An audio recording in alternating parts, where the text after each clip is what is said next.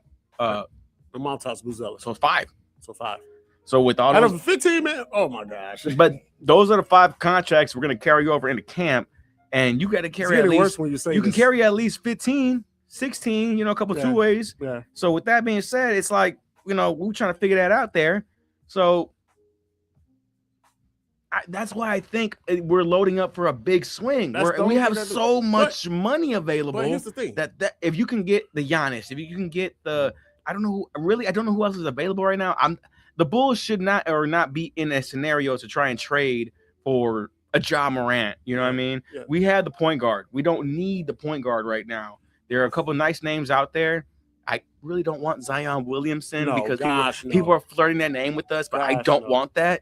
But there are other names and, you know, guys that we can possibly sway this way because their career hasn't been going the way it needs to be going.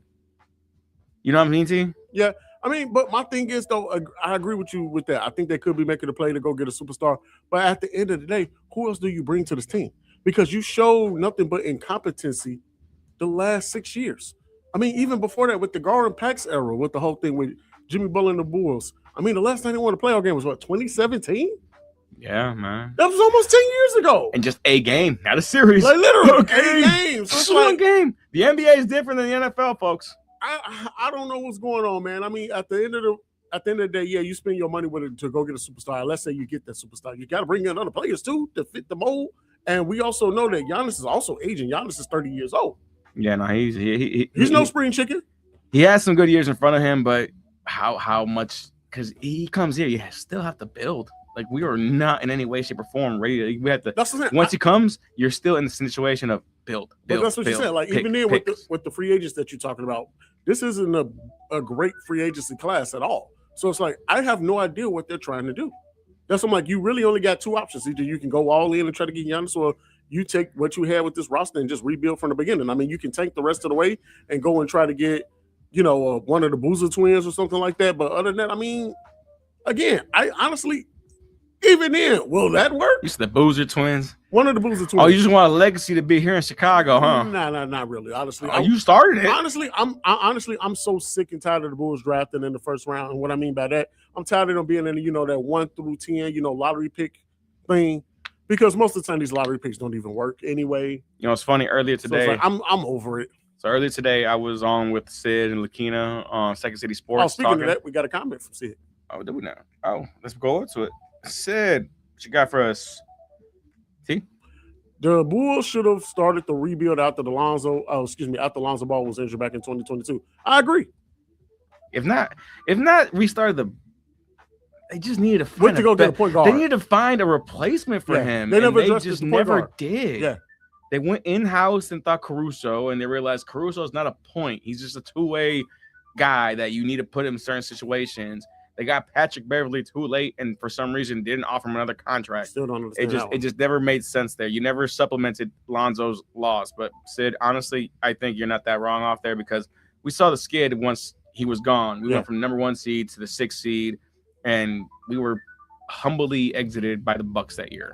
You know, we didn't have much. Yeah. So I should have, honestly, at that point. But at that point, we were selling high. We could have probably got draft picks from a lot of people. We never got nothing for Andre Drummond when he was here. We should have got something for him. But even then, I mean, it goes to show, like, you could have possibly traded Zach or did something in order to go and get Tyrese Halliburton.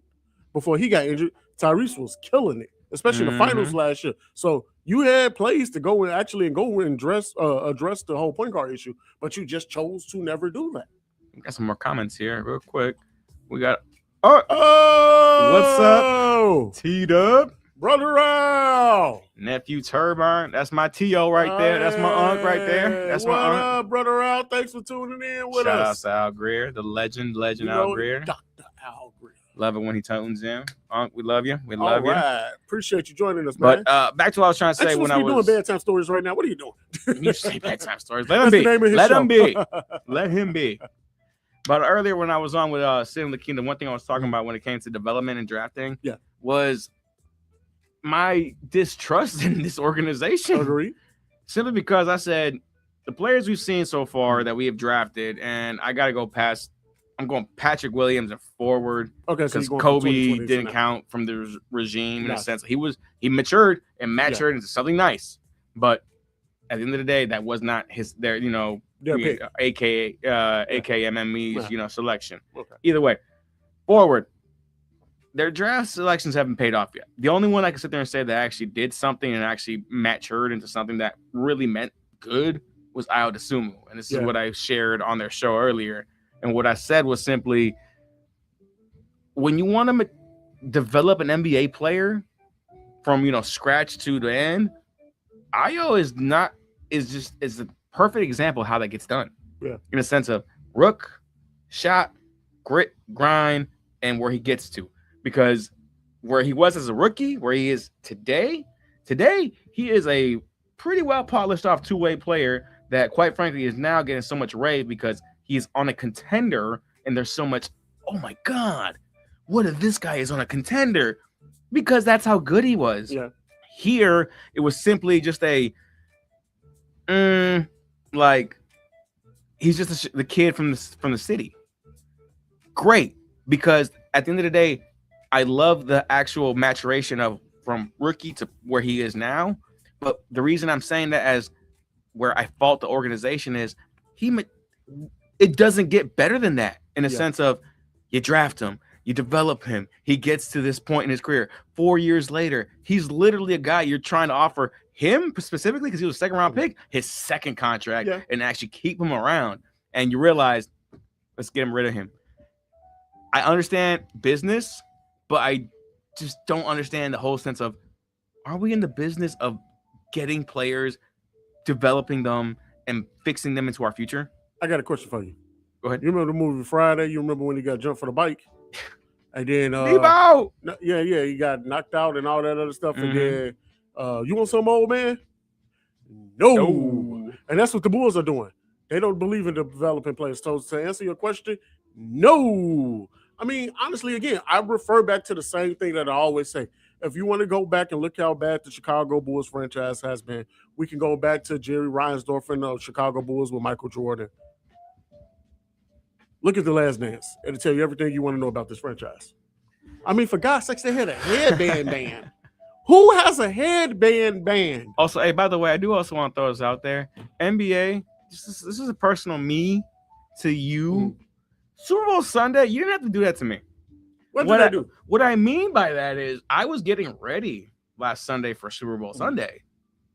But guess what, you guys, NBA, you guys normally do this. This is natural. You do the matinees because Sunday you do a whole day's worth. You start at 12, you end at probably 9 o'clock because there's a West Coast game that starts between the Lakers and the Clippers, whatever. You know what I mean?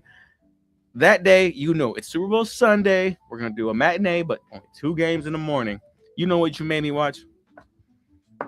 What was that? You know what you made me watch? What was that? You made me watch.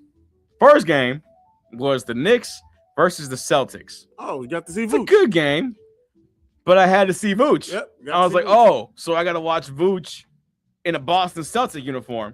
And it's not that they made me. I'm just that much of a fan of the game and sports and stuff that on Sundays, if in my house, I would like to put some sporting event on the television. I might be doing laundry, vacuum cleaning, whatever you want to say, but I want that in the background. So when I see that, I was like, oh, well, nice to see you, Vooch. Good thing was Boston lost.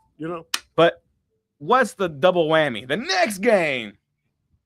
The Clippers versus the Timberwolves. And guess who made their debut for the Timberwolves that day? Ayo Dosunmu. Exactly.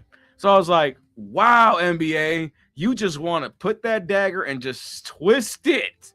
You just want me to see my old team, my old guys out there in new uniforms and be like, hey, Chicago. Yeah. Yeah, and it is what it is, because even the Wolves lost that day. So both Ayo and Vooch lost. So that was, I guess, my consolation prize. But I didn't want to see that. I didn't want to see any of that. Show me something else. But I'm getting a little over, exaggerated here. I got to relax. I will relax. But I'm just saying, I didn't feel like the NBA was that nice to Chicagoans on Super Bowl Sunday. Just want to say that right there. I'm pretty sure I know the schedule was made a long time ago. could have flexed somebody out. You could have done something. You could have showed me like a team that just show me Houston, show me the Phoenix, show me Houston. Show me somebody that got like my guys on there that I just got rid of. Yeah. You know, but it is what it is. I'm sorry. That was something I was holding that in for a minute. I'm not gonna lie. I understand. But back to the conversation when it comes to the Bulls. It's crazy to think that after these couple of years, man, that we're finally picking a spot because we're in a 6-game skid. We're in the 11th seed. And a couple of weeks ago, we actually talked about this, dude. We were like, just pick a spot. Stop being in the middle. Yeah. And now we're pretty much in that zone. We're in the middle. I mean, we're not in the middle. I'm sorry. We're in the bottom. So and below we. And we got to keep on moving that way because, quite frankly, you stay in the middle, you're not going to grow at this point. You're going to keep on swinging. And I think that's what scares me about this organization. So we'll see what happens in the offseason because I do think they're enamored with the thought that Giannis wants to be here, and they just want to make that happen. So they're going to mortgage everything and anything to get him here. And once he gets here, is there going to be anything left? The offseason is going to be crazy. Good question. These last couple games are going to be, like I said, this is the rentable squad of rentable squads because between Colin Sexton, Anthony Simons, Rob Dillingham, Nick Richards, all these guys that we just got, Yabusele, who knows who's going to be here by next year? There's some guys that are showing some promise, like, hey, we should maybe consider these guys here. I would like to see Yabusele, personally. I like to see Nick Richards. Between Sexton, Simons, and Ivy, one of them got to be here. Ivy, we have his restricted free agency rights, so we actually control that. We'll see ultimately where that goes with him. But Sexton and Simons have shown so far they got something. They got something. Well, we got a couple more comments on chat. You want to go to the chat? I just saw that. Yeah, let's go for it. Bro Wall. Brother Wall. He likes these Bulls. I think he's full of bull. These Bulls are entertaining. These are entertaining Bulls. I say right now, if CHSN Chicago is going to make any money, this is your time. You advertise these suckers. Crap. You're going to make some money. You're going to have some stuff. Hey, Brother Wall, no, I think you're going right there because I kind of do like these Bulls. Nah. Right now, we have the perfect time, bro. They are in all-star break, and we got no all-stars. So guess what's happening? Practice, and more practice. We got to get some continuity together. And that's unfortunately why we might make a play-in. Yeah. I don't want to make a play-in. I promise you I don't want to make a play-in. I was earlier on, like I said, with Sid and Lakina saying I don't want to do that. But they're going to mess around and actually squeeze in there just because of the talent that they got. Because some of this talent, I was like, yo, these are actually ballers. Like nobody here wants to lose. Yeah. So that's just me. The way I saw it, the way I see what we accumulated, watch what ends up happening. We got a couple more comments. I messed with Brother Rao earlier today. We're like, hey man, ain't you supposed to be doing bedtime stories? So Barbara Jean called me out and said bedtime stories don't air on Fridays. Oh wow. You got me. It was definitely a trick question. Of course, I know what time. No bedtime stories on I know Friday. what time best. She got you. I mean, it's the funny part. I know what time best time stories. I mean, come on, let's Brother out. You gotta know. Wall laugh. Gotta know. So T, with these Bulls, ultimately, like let's put a period on this conversation when it comes to the Chicago Bulls. I know where this team has looks now. Hypothetically speaking, Josh Giddey comes back. Trey Jones comes back. I do expect them because they're not having season-ending injuries. We get healthy after this All-Star break. What do you think where we're going to end at? I think that they might actually push for an All-Star for a play-in spot again. I hope they don't. I really don't. But it's some of these pieces kind of fit together because we got guys that don't need the ball, and half the time we're in a 6-game skid right now. But most of the times, one of the things that we really just needed was a point guard. Yeah. And both the guys that we're missing right now, Giddey and Jones, are point guards, our starter and our backup. So, I don't know. Personally, I don't think this team is going nowhere. I think asking for a play-in spot is kind of wild to me because of the fact is that these guys literally have been playing street basketball. So I don't know if they ever get on track enough to be able to become team basketball. I know we're on All-Star break, and All-Star break is longer than what it used to be from 4 years ago, 5 years ago. But at the same time, just like these guys really don't even know each other. So I don't even think that they'll get this together. I mean, if they do, kudos to them, but I don't want them to win games, like you said, because of the fact is that you're rebuilding this team. So what's the point? Go out there and be competitive, don't get me wrong, but I don't want to see you winning games either. I hear it. And I'm kind of with you there. This team at this point, I'd rather have them just, like I said, go to the bottom of the standings and just pick one. We can't keep doing this middle of the pack stuff and expect anything to change. What's the definition of insanity? The definition of insanity is doing the same thing multiple times and still thinking you'll come out with a different outcome. Bulls fans, doesn't that sound kind of similar? I'm just sad about the Bulls because they can be so, man. Can I get on my soapbox? Bro, Can I do it? Can I do it? Andale. Okay, cool. Yes, thank you. I'm just really disappointed in the Chicago Bulls as a franchise as a whole because of the fact is that, yes, we had Derrick Rose and we treated him somewhat well when he was here, but you really didn't address back then about the whole thing about helping Derrick Rose when he came to the shooting guard position or getting him another superstar. Fast forward, we go back into the DeMar DeRozan thing with his injuries. You never addressed about getting another point guard, so that became a problem. So now, fast forward to this team now, you're literally building a whole team, and it's just like nothing's happening good, man.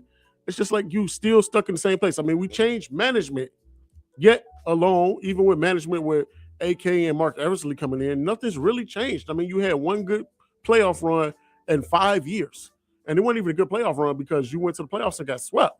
So it's like the Bulls have been terrible for almost 20 years since the 98 championship. So it's like Jerry Reinsdorf. We went that back. Jerry Reinsdorf. When is enough money just going to be enough money, brother?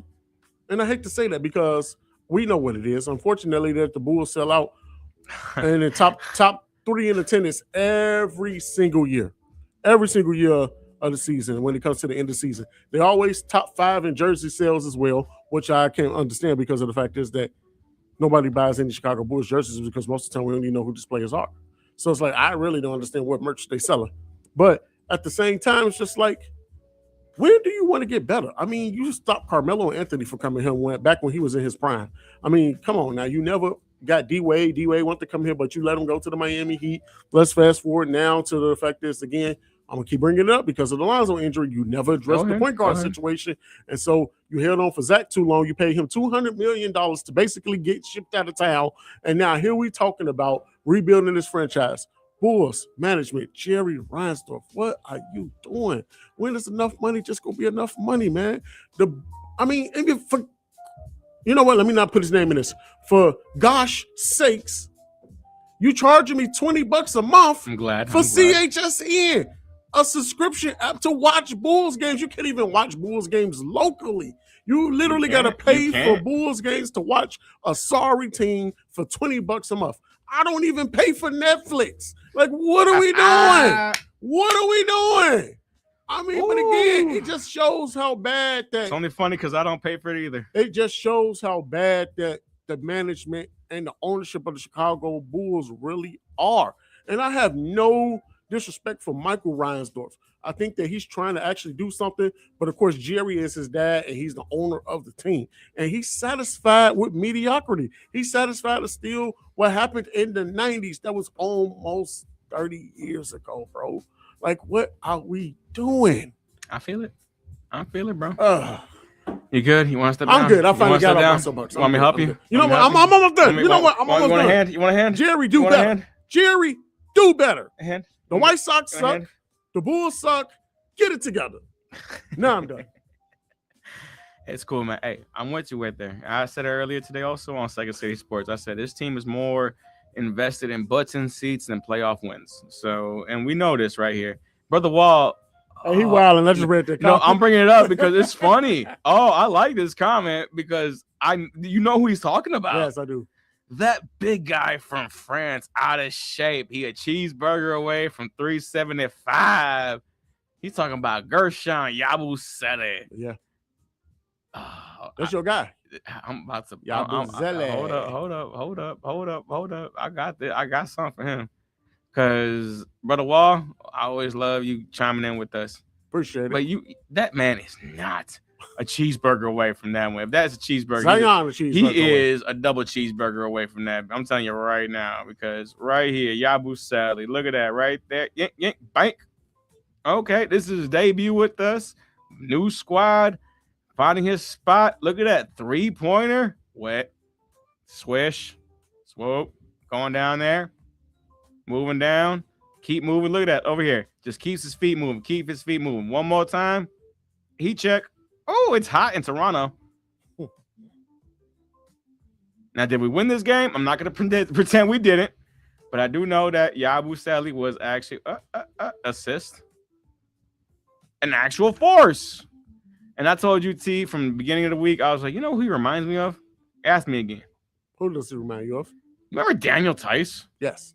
The German. An undersized, small power forward that came in, rolls to the bucket, clean. I see a lot of energy, rebounding, and hustle the same way that Daniel did. Because Daniel had inside game, outside game, and I'm just saying that, yeah, guys there. Hey, Brother Wall crazy. He said, not sure on low lights. You funny, Brother Wall. You know, Brother Wall? Hey, cheers. I hope you having yourself a good night over there, man. Absolutely. I hope you have yourself a good night. You're making me laugh out there too, man. I'm showing you, he got game, bro. He got game. So real talk, he might not even be here at the end of the day because rumor has it he wants to go back to the Euro League. But I think the only reason is because last year with Philly, he got high minutes. Yeah. This year with New York, he got pretty much nothing. And right now with the Bulls, they're giving him a good surplus. So he might actually change his demeanor and think that maybe I can have actually a shot here in the NBA. Yeah, but we'll see what happens. I think he's good, high motor, defense, two-way. Is he consistent? I'll say the jury's still out. Yeah. But quite frankly, it's something I would at least want to take a peek into. Yeah, I would ponder it. I want to look at it. I want to look at it here, and now show the low lights. You funny. You are funny. You are a comedian right there. You got Kevin Hart pushing for retirement. You are hilarious. Anyways, moving forward. T, before we go to break, we got a couple minutes here real quick. Because the Bulls conversation is the Bulls conversation. Yeah, that's pretty much done. I do want to talk about All-Star Weekend. Oh, got to. It's the fact that the state of it. Yeah. And the whole festivities. You know what's bad about it? You know, honestly, that's the point. That's the conversation. I really want to talk about, like, are we still in a good spot right now with the All-Star game? Because how many times have we had, it feels like out of any and all All-Star games, you know, baseball and stuff, this isn't a hard game to do. It's not. It really should be Team X versus Team Y. Whoever wins, it's a regular basketball game. You got 4 quarters, time in here. Whoever has the end of it, y'all win. Where did we lose ourselves here? I mean, that's what I'm trying to say. Like, what was it? Was it when in 2013 when Kobe tried to call out LeBron and LeBron said no? Or like, when was the death of the All-Star game to you? This is a great question, and I think that was the beginning of it. I think when Kobe called LeBron and he didn't want to do the dunk contest and barely went to do the All-Star game. Mm-hmm. I think that was the death of it, because the fact is, if we look at the dunk contest, that is the weakest event of the whole All-Star weekend, and that used to be the strongest besides the game. Now everybody goes to see the three-point contest or the skills challenge, and then we go watch the All-Star game at the end of it, because that's when they finally start to decide, hey, you know what, we actually play a little defense. I think, excuse me, I think LeBron ruined it, but I also think with the younger generation that they don't have that love for the game anymore. And we talk about this a lot on the fundamentals because they use the NBA as, you know, a ways of getting the check versus a way of, you know, showing their actual skills and talents. And not saying that they don't have the skill and talent. I'm not saying that. But they don't have the love of the game and the passion for the game for basketball like we used to have. And, of course, the older generations have. You know, Michael Jordan had in his NBA clause, he had a love for the game clause. Because back then, back in your contracts that they used to put in your contracts, you cannot play basketball or do any basketball-related activities outside our vicinity and outside our facilities. Well, Michael Jordan said because he loved the game so much, he actually made sure that in his contract, he had a love of the game clause, which means that he could go and play basketball anywhere and everywhere. And if he got hurt, it would be liable on him And the Bulls wouldn't have to be paying anything to him. And of course, thank God he never got hurt. But that just goes to show how much he really loved playing basketball. I mean, he could be driving on the side of the road and see a pickup game and be like, you know what? Let me get next. Like, these players don't have that. It's all about the bag. I'm not mad, get your money, but they're not looking at basketball as a profession that they want to craft anymore. It's more of, how can I get the biggest bag and be flashy in these clothes? And we don't want to play defense in the All-Star game because nobody wants to get hurt. Well, newsflash for most of you guys who become All-Stars, you're not making the playoffs anyway. What are we talking about? Most of y'all going to the play-in tournament. I mean, y'all, the crazy part is you take seriously more so the E-season tournament than the All-Star game. That's crazy. Just because you're getting a $50,000, what is it, $50,000, something like that? Yeah, something. You're getting a $50,000 bonus for winning that the money, winning the championship for the in-season tournament. Otherwise, you don't care. And you already making all this money. You making $100 million, this and that. You making all this money to go out there to play a kid's game. And you telling me you can't play hard defense for at least one quarter in the All-Star game? Like, what are we doing? What are we doing?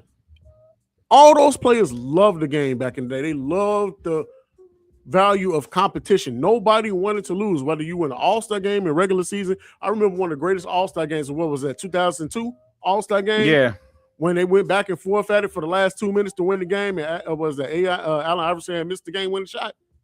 Like, that was so much fun because they actually took it seriously then. They don't take it seriously. Now it's just a shooting fest. It's a joke. It's honestly a joke. And these guys don't love the game. This younger generation don't love the game because they grew up in AAU basketball and everybody telling them they could be the best at what they do. And when you've been hearing that all your life, you think that you're the best player in the world and all this stuff. And you think you get a full ride ticket to the NBA because you played great AAU basketball. Newsflash.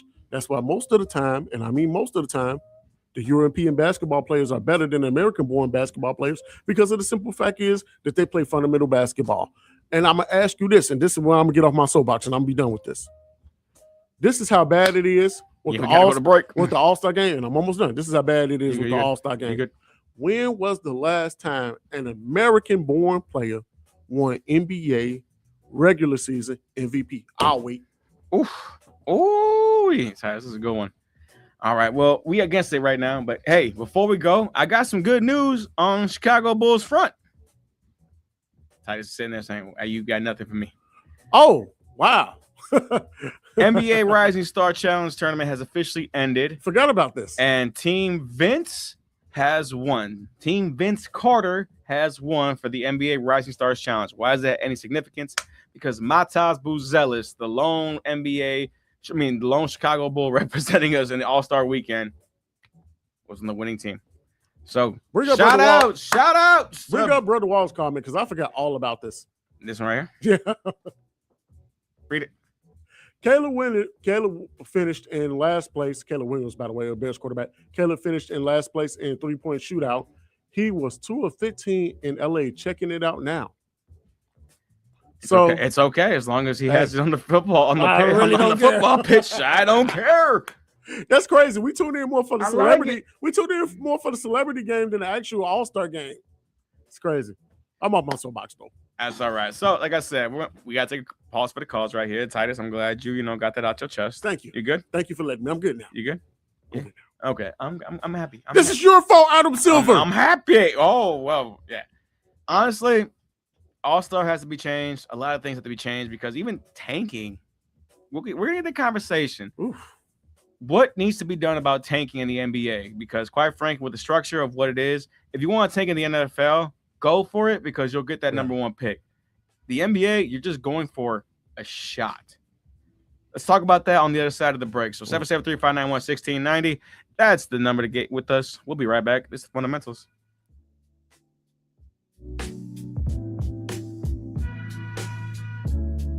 The talk of Chicago and the voice of the nation is 1690 WVON, Berwyn, Chicago. firefighter Vernon Cherry, a gifted singer with Ladder 118 in Brooklyn, gave his life that day. NYPD officer Clinton Davis stood as a guardian of the city he loved. These heroes reflected the strength and resilience of their communities. Their sacrifices remind us of the unity and courage we are capable of, even in our darkest moments. This is Vanessa Tyler on your home for 24/7 Black News First, the Black Information Network. Honest, credible, trusted. The Black Information Network. This is BIN on iHeartRadio. I'm Mike Stevens on your home for Black News First, the Black Information Network. We have been reporting on the way ICE has been treating Black and brown Americans around the country, including in Minneapolis, where President Trump has blatantly insulted the Black Somalis living there. And to many, it seems, immigration officers have followed his lead. So what is the biblical perspective on this? We asked a Black pastor. Joining us now is Clifton McDowell, pastor of the Church of God of East New York in Brooklyn, and glad to have you with us today. Good to be here. Good to be here. So I want to ask you about the immigrants that have come to this country illegally, but are otherwise not violent, not breaking laws. What are your thoughts on that? In terms of our history, the nation's history, except for Black people that were enslaved and except for, Native American, the country is immigrants. That's the basis of this country. What's happening now is that the ends don't justify the means. The view that we should have about it as Christians, as believers, is that we can't allow the clear teaching of Scripture, the heart of God, to be overridden by the current political climate, even by the laws. And I think that it has to be tempered with mercy and compassion, and that character matters. Yes, many of them came a route that was not legal, but these are, most of them law-abiding, hardworking, and actually a lot of our companies brought them here knowing that their immigration status, employed them in agriculture and restaurants and factories, but you never hear about those factory owners. They're never penalized. They put them on the same plateau with those that have committed violent crimes, and they said they're all criminals. Even people that have been here for decades, law-abiding, taxes paying, asset to the community. I think most of us agree that those criminals, those violent people need to be gone. But I don't think anybody expected that they'd be going after, as you said, splitting up families. And during the years, they had it's still broken, the immigration system. So some of these people came here expecting to get asylum or green cards or whatever it is. And it seems like they're just putting everybody in the same basket, especially Black and brown. Yeah, because they came looking to be able to get into a system. Meals from those years are hard to forget. It was all white bread and whole milk, hamburger casseroles and quiche Lorraines, all with a side of cigarettes. We ate salads as desserts. We knew a party was classy if it had a cheese log, and we never missed an after-dinner smoke. It didn't matter if we were in our dining rooms, a burger joint, or the ritziest of restaurants. There'd be an ashtray on every table, and that very particular flavor in every meal. We smoked for breakfast, lunch, and dinner. It's amazing that our food could taste like anything else. If that was you then, get your lungs screened now. Surviving lung cancer starts with a scan. Learn more at screenyourlungs.org. This PSA was made possible by industry funding and guidance from lung cancer patient groups. Don't you wish your life came with a warning app? Stop. That dog does not want to be petted. Just a little heads up before something bad happens. Move your coffee cup away from your computer. Oh, no. So you can have more control. Stop. You're texting your boss by mistake. Uh-oh. Well, life doesn't always give you time to change the outcome, but prediabetes does. With early diagnosis and a few healthy changes like managing your weight, getting active, stopping smoking, and eating healthier, you can stop prediabetes before it leads to type 2 diabetes. It's easy to learn your risk. Take the 1-minute test today at doihaveprediabetes.org. Warning. The cap is loose on that catch-up. Ugh. Don't wait. You have the power to change the outcome. Visit doihaveprediabetes.org today. That's doihaveprediabetes.org. Brought to you by the Ad Council and its pre-diabetes awareness partners. Don't act like that. Don't wear that. Don't think that. I've heard everything you tell yourself every time you felt different.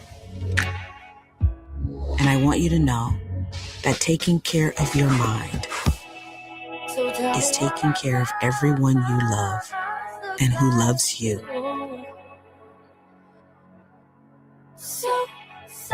That you can be vulnerable and powerful. That you can be more connected and resilient. That taking care of me makes us stronger. Love your mind. Find mental health resources at loveyourmindtoday.org. I'm Sally, a volunteer at United Way. I'm asking people around the neighborhood what they think this place needs. Excuse me, hi. What do you think this place needs? I'd like to see more parking. More playgrounds. Free movies. That's easy. Better restaurants. And you, what do you think this place needs? This place? More ice cream trucks. Okay.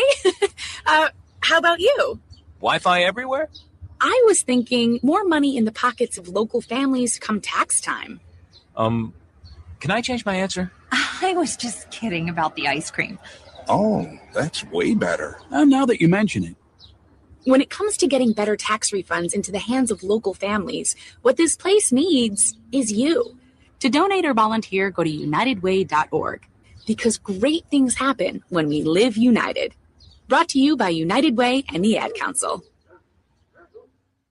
Take a look under your bed. Find stuff under there? What about jobs? No? Now try your basement. There's a pair of overalls that overall you're not so into anymore. A perfectly good laptop that hasn't sat in your lap in months. And even more stuff, but still no jobs? Well, you really have both. See, stuff is defined as household articles considered as a group. Sometimes this stuff is no longer needed. Wait, no longer needed? That can't be right. Because remember those jobs you were looking for? Those are really needed, and they're the stuff inside your stuff. Even inside that winter coat that moved with you to Phoenix. Our job is to unlock those jobs, and it starts when you donate your stuff to your local Goodwill. Here's how we do it. When you donate to Goodwill, we sell your stuff to provide job training for people right here in your community. So just by teaming up with Goodwill, you help create jobs. And isn't that worth parting with the leftover guitar from your 80s cover band?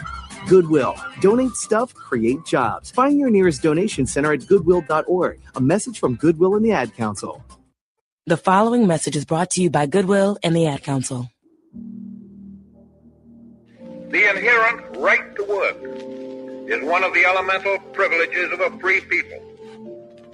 Endowed, as our nation is, with abundant physical resources, and inspired as it should be with the high purpose to make those resources and opportunities available for the enjoyment of all, we approach this problem of reemployment with the real hope of finding a better answer than we have now. Your stuff can be more powerful than you think. Your stuff can be a resource for change. Donate to Goodwill, where your donations help fund job placement and training for people in your community. Goodwill. Donate stuff, create jobs. Find your nearest donation center at goodwill.org. Joe's Landscaping. This is Joe. I'd like an estimate to install a sprinkler system in the forest. Okay, your property's on forest land? Oh, no. It is the forest. I don't follow. Well, I'm calling around for estimates to install sprinklers throughout our forests. What? Well, let me explain. We're a grassroots group looking for funding to combat people's recklessness with fire in the forest. We can't get funding if we don't have an estimate, so, Are you serious? Yeah. We're calling it the National Sprinkler System. Isn't that great? You want to know how much a sprinkler system would run you for the forest? Uh-huh. That doesn't even make sense, sir. Oh, no. Oh, you know what? You're right. Maybe we should just map out Olympic National Forest first. This is Joe. No, imagine being able to flip a switch and put a fire out. Flip a switch. You know how much land you're talking about? I know it seems big, Joe. Seems big. Well, they built that pipeline thing. That's pretty big. No. I'm sorry, I can't help. Wait, Joe. Only you can prevent wildfires. Brought to you by Smokey Bear, the U.S. Forest Service, your state forester, the Ad Council, and this station.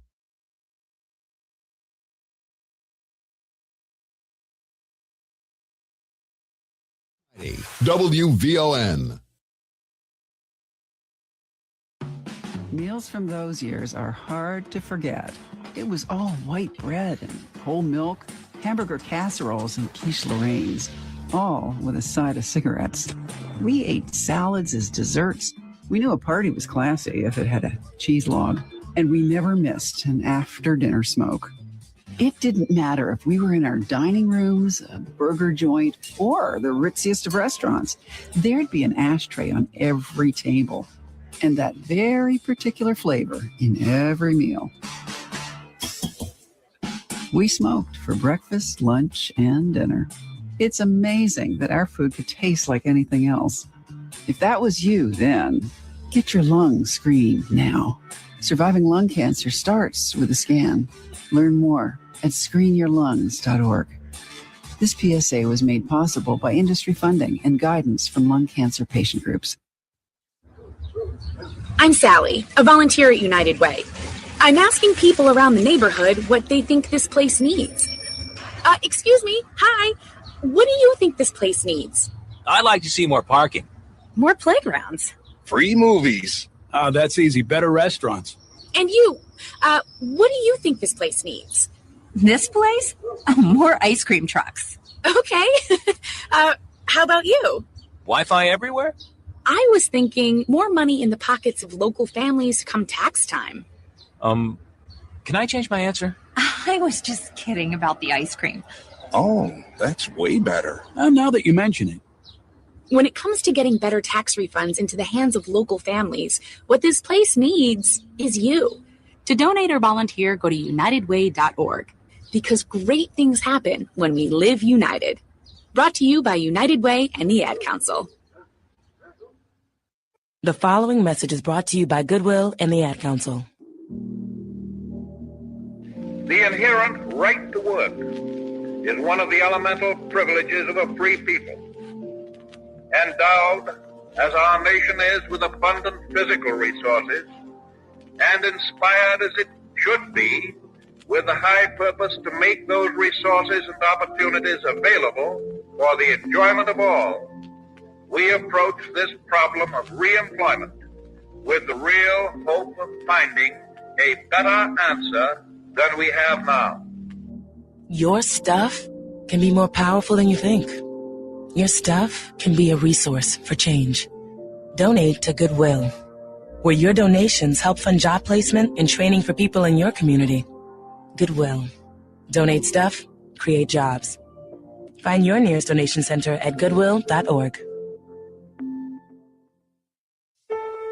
When you were a little kid and you thought about what you wanted to be, teaching was at the top of your list. But things changed. And as you got older, teaching didn't seem like the best option anymore. So you're thinking you'll be something else. But what would your 12-year-old self say? Now you want to be a doctor. You don't think teachers save lives? 25 at a time. An actress? Try playing a different role every time the bell rings. How about a scientist? Ever heard of physics? Chemistry? Who do you think teaches that? Teachers today are breaking down obstacles, finding innovative ways to instill old lessons, and taking learning far beyond the four walls of the classroom. It's time to recognize that great things are happening in teaching and put it back on your list. Don't try to convince yourself otherwise. You had it right the first time. Find out how you can make more at teach.org. Make more. Teach. Brought to you by Teach and the Ad Council. Back to the fundamentals with DJ Turbine and T-Dub on the Talk of Chicago. 1690 WVON.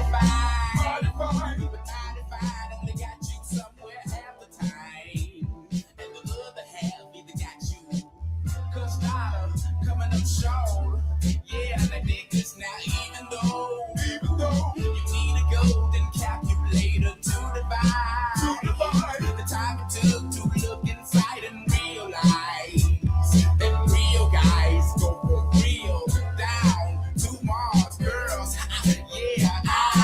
know you like to dance, boy. No shame, but lean a little bit closer, sweetie. Roses make you smell like boo, ooh, ooh. Yeah, roses really smell like boo, ooh, ooh. Yeah, yeah. I'm DJ Turbine. Like to thank yo. Don't stay, but lean a little bit closer to roses really smell like boo, ooh, ooh. Yeah, roses really smell like boo, ooh, ooh. Yeah. Hey, I'm Titus T. Williams. Let's go. Welcome back to the fundamentals. He said who he is. I said who I am. Welcome back. Happy Valentine's Day weekend to everybody. Crash into a ditch. Just playing. Later to the vine. Suffocated to look inside and realize. The real guys. The real down to earth girl. Yeah, I know you like to thank yo. Don't stand, but lean a little bit closer, sweetie. Roses really smell like boo, ooh, ooh. Yeah, roses really smell like boo, ooh, ooh. Yeah. I know you like to think. Cut it. We'll be here all day. I know. This is what Jerry Reinsdorf be doing for the Sox and the Bulls. Man. I'll tell you right now. Welcome back to the fundamentals. I'm sorry. We got a little carried away there with some music. Sir, it's Friday night. Can you blame us? Happy Valentine's Day weekend again. Everybody, to those who love, those who have love nots, just have a good time, Any y'all. plans this weekend, Turbine? Maybe. Okay, I'm looking at this camera. Maybe. Okay. You know what I'm saying? We'll see what happens. How about you, my boy? I am going to the comedy show, the Valentine's Day comedy show with Cheryl Underwood, Michael Collier, George Wilborn, all the people that you heard this week on WVON. I will be going to that tomorrow. So that's all I know what you're talking about. So Nice, I'm really excited because I love comedy.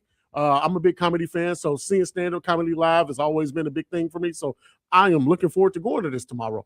Nice. All right, man. You do your thing, brother. You do your thing. Have some fun. A lot of fun. Get some B-roll. You know what I mean? I got you. It's what we do in the what's what we do. They don't take our phones. It's what we do in media. Before they pouch it, you know what I'm saying? Get what you got, outside, lobby, all that. You know what I'm saying?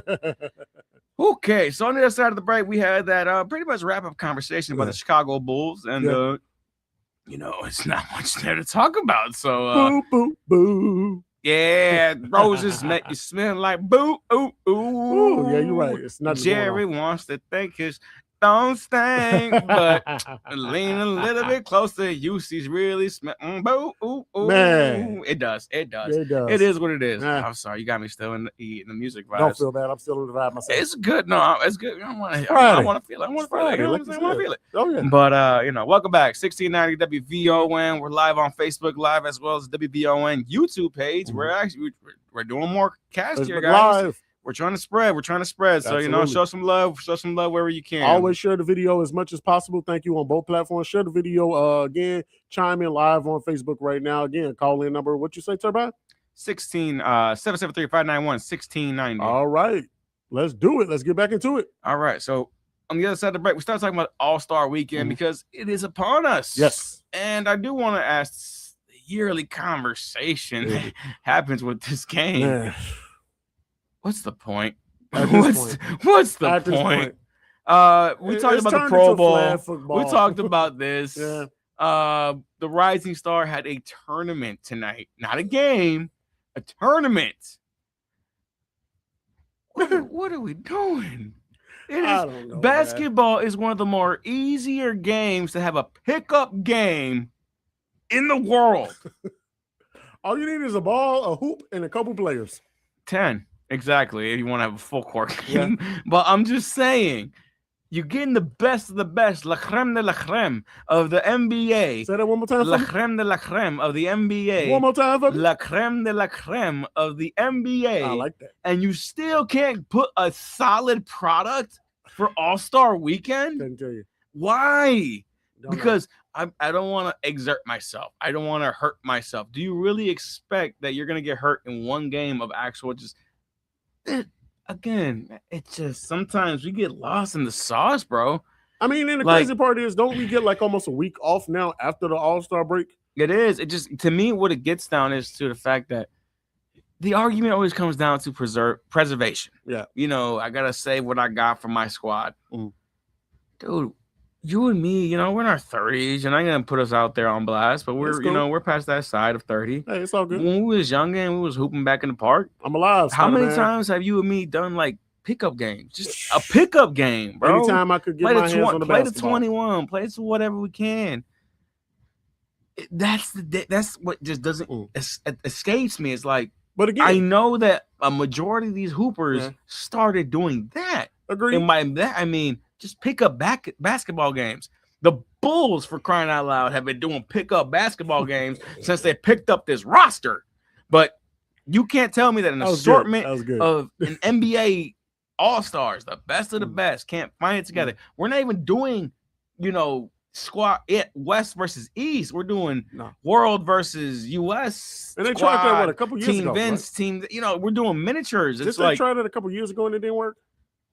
they've been experimenting for years, bro, and there's nothing that's sticking. It doesn't make sense to me. It really doesn't, because if you do the full game, you get about 3/4 of just shenanigans. Yeah. And then you get the fourth quarter of competition. Yeah. And it's not enough anymore. It's not. And then you try to do, now you want to break it down into teams of 4 and try to say, hey, round robin tournament. And I don't get it no more, bro. The fact of the matter is, as much as I show distaste and anger towards the Pro Bowl, the NBA All-Star just doesn't understand. I don't get it. Yeah. And Kevin Durant went out as far to sit there and say, like, he wanted to deflect. I was like, dude, you're doing your best politicianing right now, because he was asked about, y'all think because of the way teams are split, you guys have more presidents to try and win? He threw it back and said, well, look at Jokic, look at Doncic, look at those guys. They don't take the All-Star game seriously, and, you know, watch what they're doing. Don't just look at us and say that we're not doing anything. KD, that's blasphemy, bro. You know what you guys are doing. Don't act like you guys play any harder. You don't. You specifically, you take plays off. I don't care what anyone will say no more. You went from being a 2-time MVP, champion, finals MVP. You're just a journeyman now. You always find a new team. It's never your fault. I don't want to hear it, man, because quite frankly, I get on my soapbox about the once upon a time big 3 of the Thunder, Russell, KD, and James, and talk about how all of them are journeymen now. And the fact is, it doesn't sit well with me that KD wants to be the one to talk about it. KD, you had your chance to take your stage and your throne in the NBA, and you never did it. Yeah. You still are chasing that. So if you haven't done that, I don't want to hear anything from you when it comes to criticism about any game, anything. Worry about yourself, worry about your squad, go win another championship, because if you really retire today, we already know everyone's going to sit there and put asterisks between both those 2 finals. Yeah. I mean, this is me, but that's a whole other conversation. I know I went there, but it's because he wanted to call out the Euro players because he said they don't take it seriously.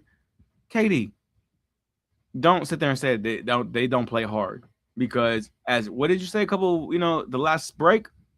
Who was how many MVPs have we had that have not been born in the United States? In the last 8 years. Who was the last American-born MVP? Exactly. So, do you know? Is it Bron? No. My gosh, hold up. Let me think. Quick. Katie? Nope. Wow. I'm blanking right now. Who is it? It's that. I tap. Who is it? You really don't know? Think about it. You in the right ballparkish area of superstars, but think about it. Is it James? Russ? Yes, you are correct. It is James Harden, 2018. He is the last American-born player to win that's MVP. so sad. Yep. That is so sad. Did he just get traded to Cleveland a week ago? That's the last American-born MVP. Well, All-Star Weekend, we've already pretty much talked about that. No. I got a little bit. You got something else to say on All-Star Weekend? All right, go ahead. You said something that kind of, triggered me. So I triggered you. I'm sorry. No, it was good. It was a good kind of trigger because I want to piggyback and say that you're correct on how you feel. Go ahead. All-Star Weekend, like you said, especially the All-Star game, like you said, to go out there and only play for a couple plays or the fourth quarter is a joke. Nobody takes it seriously anymore. Don't understand how you think you'll get hurt in one game. And it's not like even if you got hurt, there's an incentive where you won't get your money. You already got paid. You're going to be fine. So why not just go out there and have fun? Put on I remember this interview that Kobe did, and of course he stole it from Michael Jordan, but which is fine. That's what greats do. They take bits and pieces from each other's games. When Michael Jordan talked about that, he never wanted to miss a game. He always wanted to play through the pain and play hurt just because of the fact is people say they're good money and setting the 300 stands and seats just so people could come and see him play. Same thing with Kobe Bryant. I watched Kobe Bryant plenty of times with all these ice packs on his shoulders and around his stomach area and, on his knees and all these wraps and bandages. And I seen him dislocate fingers, but he never really checked out the game unless he literally had to, or his body literally was giving out on him. But he always made a way to show the love for the fans that, hey, again, y'all pay good money to come out here and see us play. I'm going to give you the best of what I can do. And these guys just don't have it because, again, it's all about just getting the bag. They don't care about stuff like that. They don't really care about playing the game the right way anymore because of the fact is, again, it's all about the money. And so when you talk about something sensible that you would think that back in the day, these players look forward to All-Star Weekend because it came right after the Super Bowl. This was the NBA's time to shine because of the fact is there was no more football.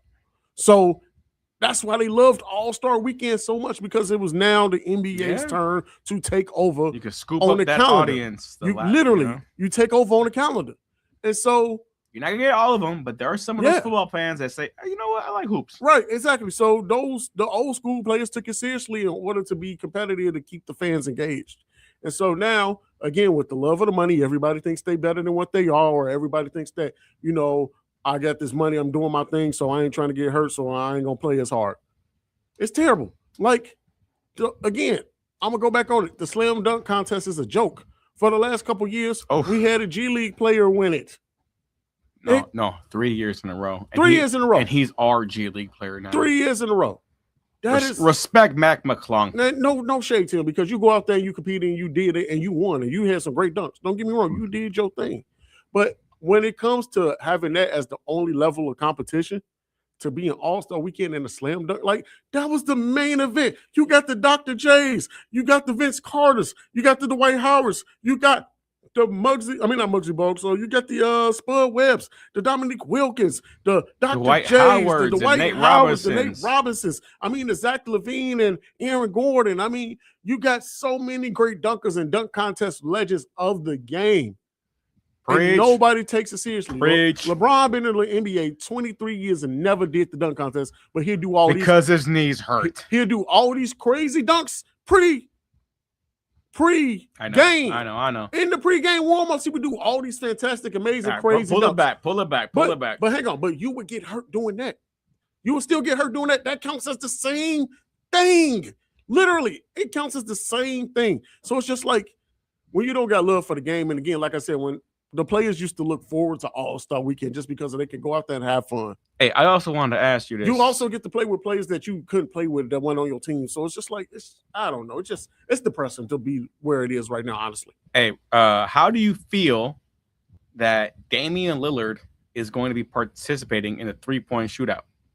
And he has not participated all year. We all know what happened. His Achilles. I don't think he should participate. It's happening. I just want to say, how do you feel? I think it's bad on the NBA look because you can get somebody else to come out there. Everybody's shooting the goddamn on 3-ball now. I get it because Damian Lillard won last year?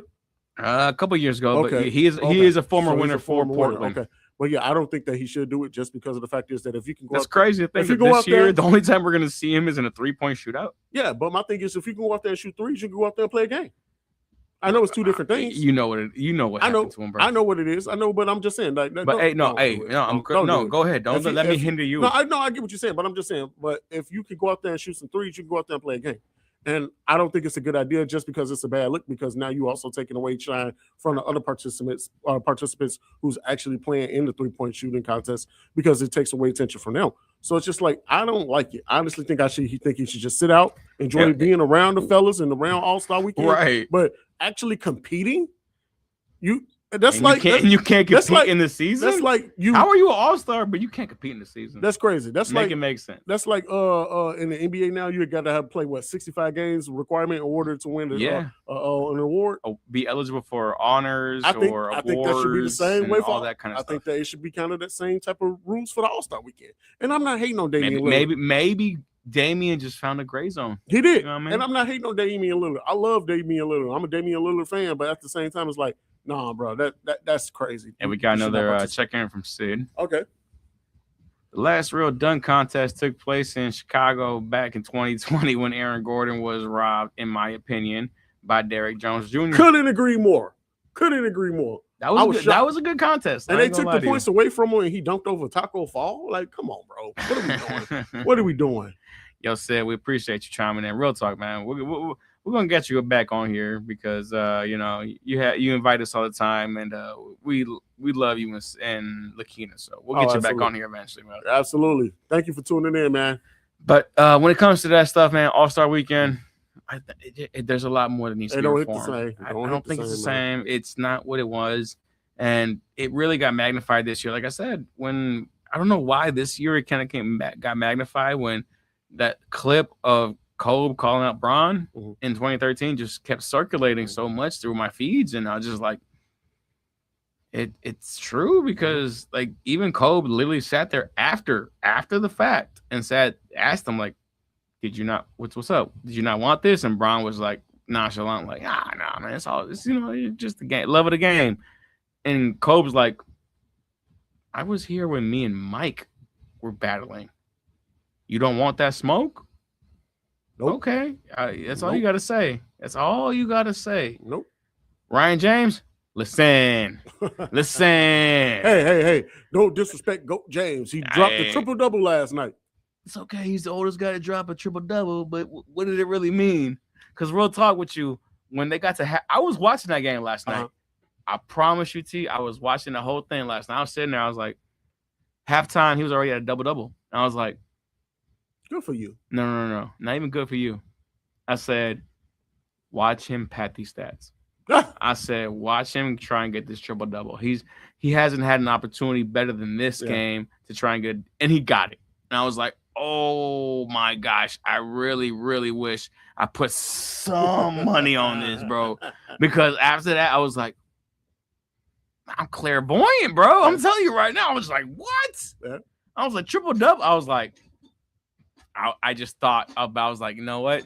If he had 2-3 assists minimum, I was like, he about to pass this. He's about to just find whoever and just, get his targets in. But it is what it is.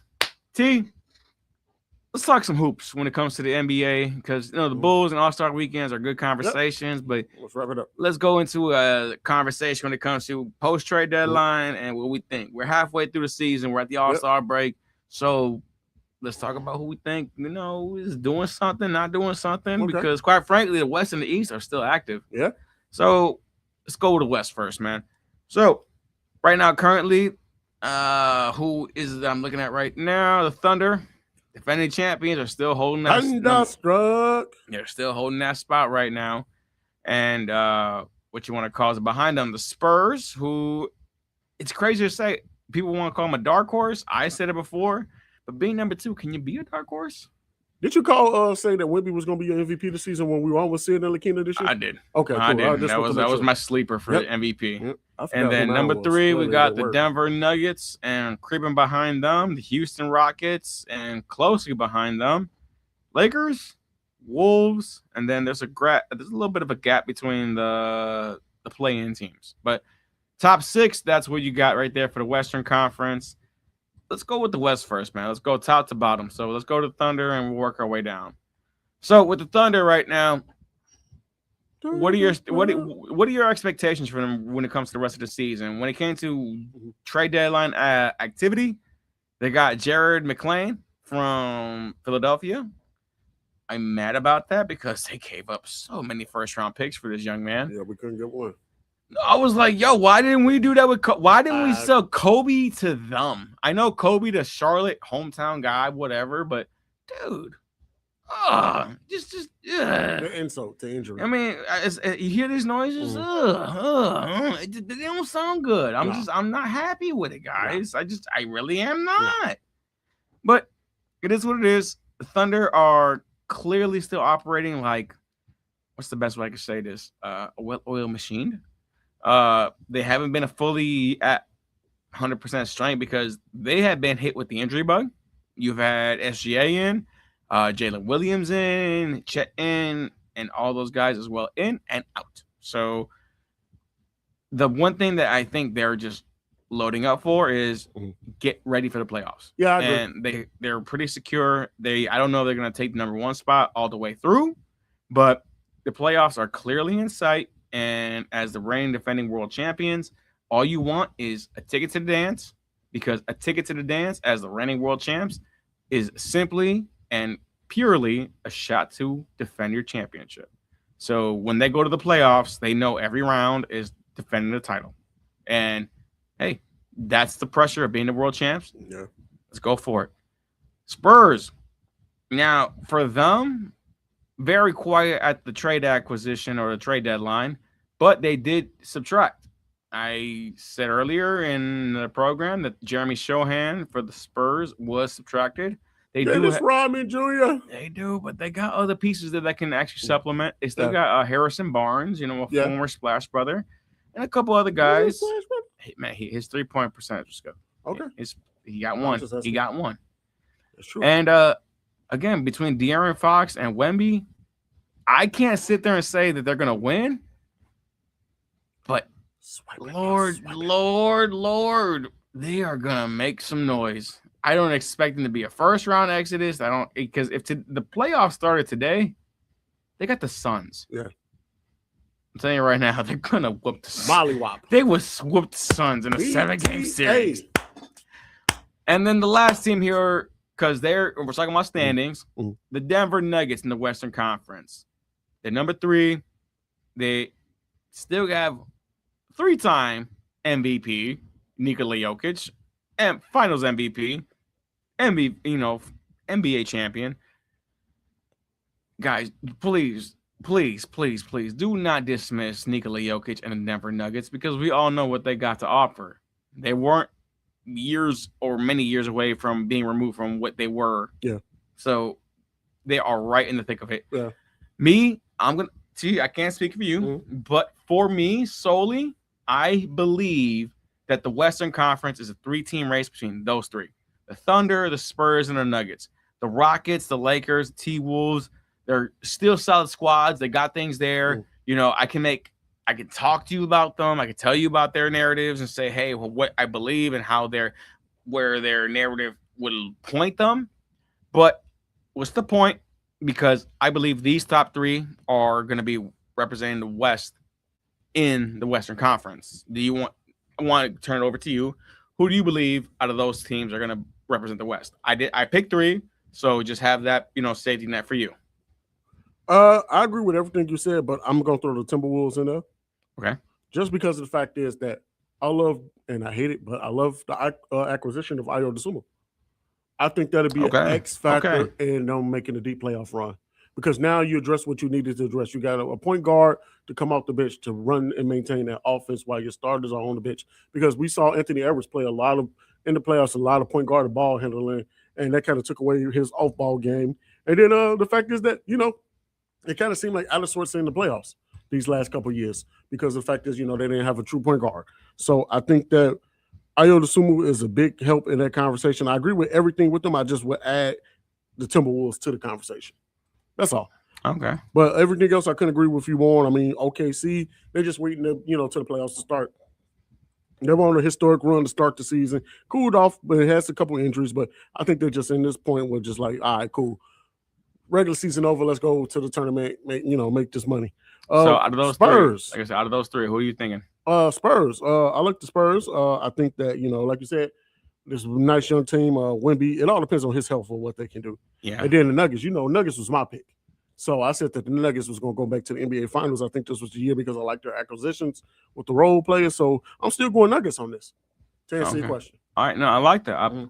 Hey, respect. Let's flip it over to the side of the coin. Let's go to the Eastern Conference. Whoa, now that's the conversation. Yeah, because quite frankly, the Eastern Conference, we can't pretend. It's open. Yeah. It's completely open. And before the Detroit fans go into our, comment section or say whatever. Detroit basketball. Me and him are not saying this on some Bulls fans hatred or jaw. It's not that. The only reason I can't start this conversation about the Eastern Conference without mentioning the Pistons, because rightfully so, they're number one in the East. They're 40-13 right now going into All-Star break. And it's impressive. It's really impressive. But if we're going to go down the wire here, trade deadline, they did some subtractions, additions, all that jazz. They got rid of, who was my guy here? Why can't I remember who they got rid of? I know who they got rid of. Jaden Ivey. Wow. I was about to say Jaden He Ivey. came to us. I was going to say Jaden Ivey. Jaden Ivey subtracted, addition, Kevin Huerter. And Kevin Huerter, as much as he had a subpar shooting season for us. Oh, well, we got a little bit of breaking news. What's going on? We got a comment on YouTube. Zach LaVine is out for the year now in Sacramento. Oh, my God. Zach, really? Thank you, Reed Dion, for that comment. We definitely going to look into that and bring up some more in that conversation about Zach LaVine. So, yeah, that's crazy. And we'll look into that right now. But if that's for Zach, that sucks for Zach. Real talk, because, got love for Zach, but it's just the Bull fans in me. You know what Uncle Data is here right now, so we're going to leave it alone. Hey, back to the Eastern Conference conversation, though. The Pistons, like I said, the deadline, the only really acquisition they did was Kevin Huerter, which does add shooting. He had a subpar season for us. Let's see what happens over there. But when it comes to the playoff push for them, they've had other playoff pushes, but in actuality, I don't believe that they've gone deep enough or actually felt the real pressure of it. So that's really much it. Do I believe they got talent? Cade, ball handling, distribution, shooting, they got it. Interior, they got it. But I got to see it. I really have to see it. I know the number one, Detroit, you want to sit there and say, hey, you blasphemy, you hating. I'm not. I just need to see it. Let me see it in the playoffs, because your metaphorical first round right now be against the Heat. And Eric Spoelstra, as much as another co-host who's not here, Ryan James, he bangs that drum like a Cherokee Indian right now, saying that, Spoelstra is going to get the Heat ready to go. Yeah. So with that being said, that's all I got to say. Going down the line, the Celtics, I'm very fortunate and happy to say how they're doing, because I feel reassured, because Jaylen Brown is actually performing the way I would have predicted he would without Jason Tatum. Yeah. He has become an elite, and that's me, and I'm going to stand on that 10 toes, 2 heels. Elite two-way player. He has literally shown himself to be that guy. I can make it offensively, and I can stop anybody defensively. If he was a free agent today, the world's his oyster. Oh, yeah. Every NBA franchise is giving him the bucket. Everybody giving him the bag. Everybody trying to say, just come here. I'm telling you right now, Boston, good on you. Now, the funny thing is, as much as I'm giving him that much accolades, deadline, they added Vucevic, they lost Anthony Simons and a couple other draft picks. Good acquisition, because they clearly needed somebody to supplement what Porzingis was giving them away from when he walked away. Yeah. Is it enough? We'll see. I really don't think so. Real talk. That's just me. Now, here is the sleeper of the Eastern Conference to me. And I'm going to tell you right now, and I'm not going to play around this. This is my pick for the East. Number 3, the New York Knicks. For some reason, this team is just showing me something different that I think that can actually go into a deep playoff run. This team last year made it all the way to Eastern Conference Finals. Before that, they made a couple of the deep playoff runs. Jalen Brunson has every year tasted deep runs and disappointment. Sometimes you got to taste defeat before you can taste success. Mm-hmm. And I think that the Knicks and New York are in a very opportune time. And I think they actually won the trade deadline because at the 12th hour of the trade deadline, literally 11:59 p.m., whatever you want to say the clock was, they struck that last-minute trade, and that last-minute trade was superb. We don't do no pumpkins around here. No, they got one. And it involved us, the Chicago Bulls. The Bulls and the Knicks engaged in the trade for Gershon Yabusele in exchange for Dalen Terry. Dalen Terry, I'm sorry, buddy, because after you got flipped from here to New York flipped you to New Orleans, to the Pelicans, in exchange for Jose Alvarado. And so far, Jose Alvarado, if you don't know who he is a very small point guard from New Orleans. But this guy is scrappy and is tenacious and gritty on defense as they come. And I told Titus, I was like, this is the sneaky win of the trade deadline because New York didn't just get themselves a piece. They got themselves a key piece into the recipe of winning a championship because you got yourself a guy that literally, guys, first game in, he's already stealing the ball like he can.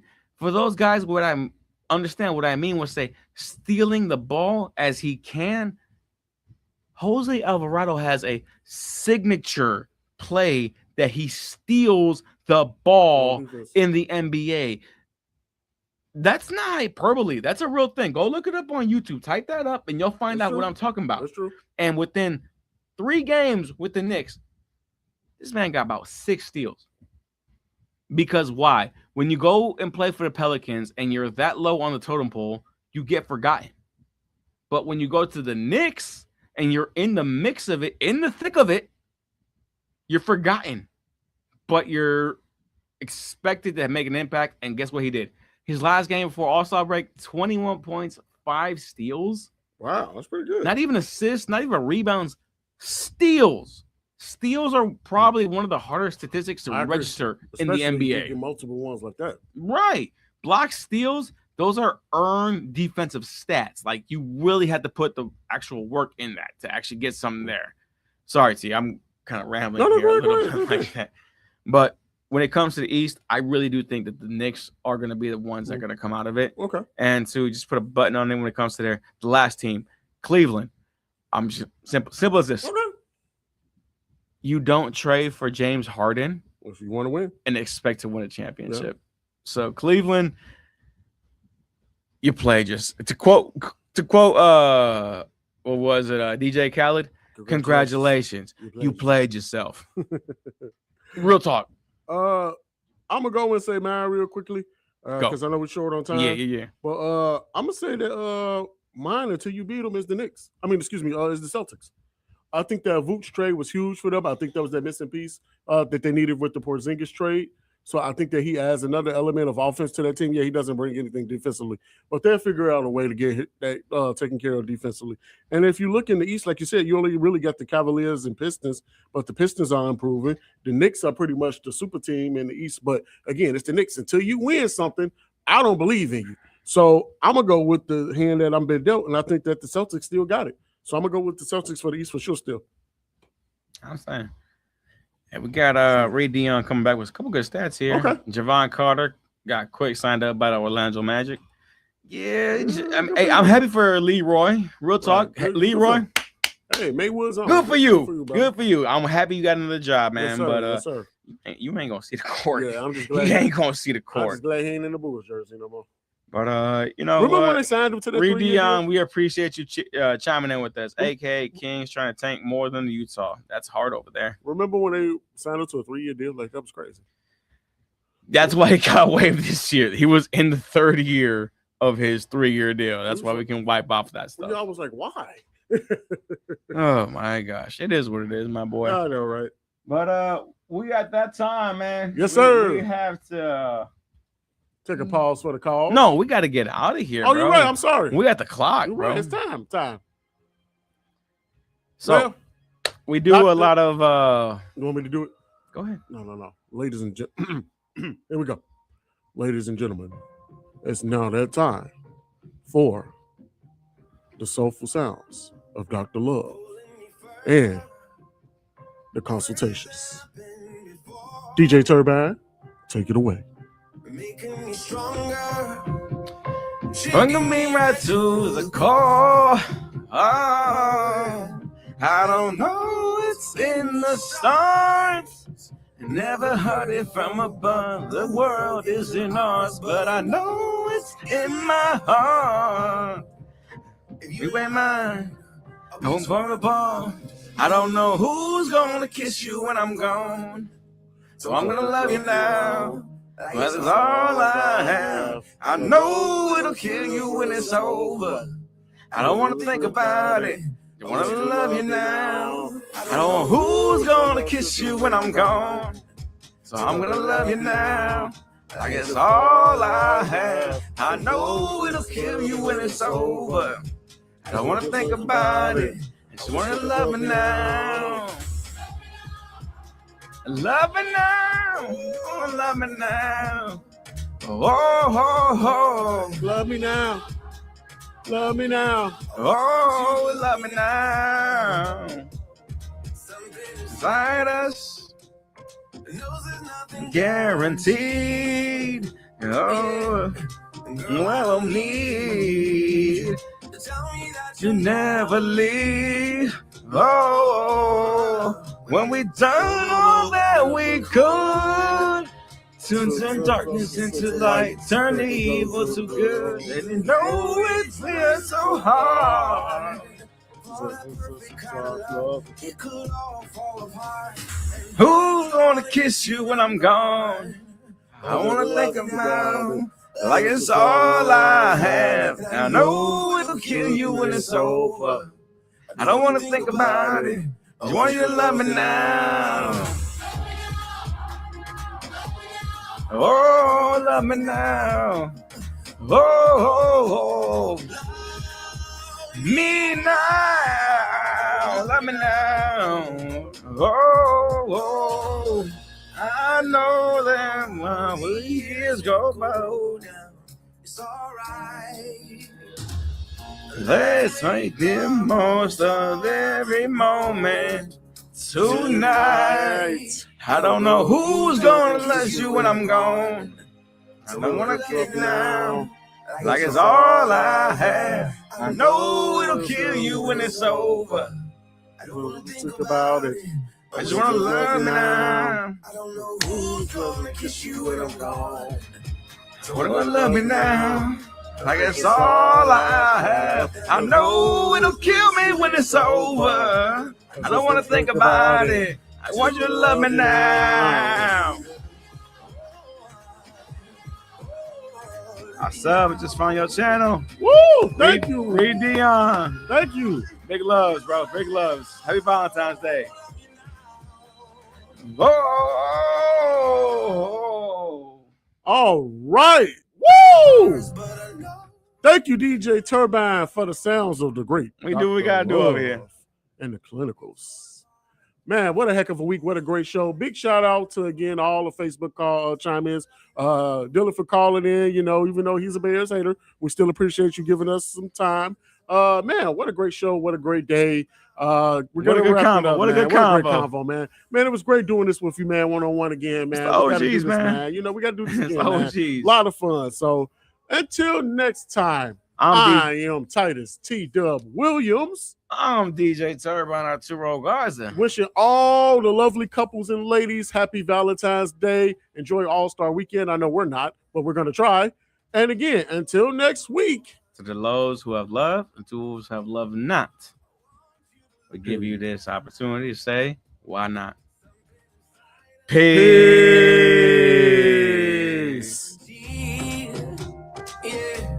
Girl, I don't need you to tell me that you'll never leave. Lord, when we've done all that we could to turn darkness into light, turn evil to good, even when we try so hard.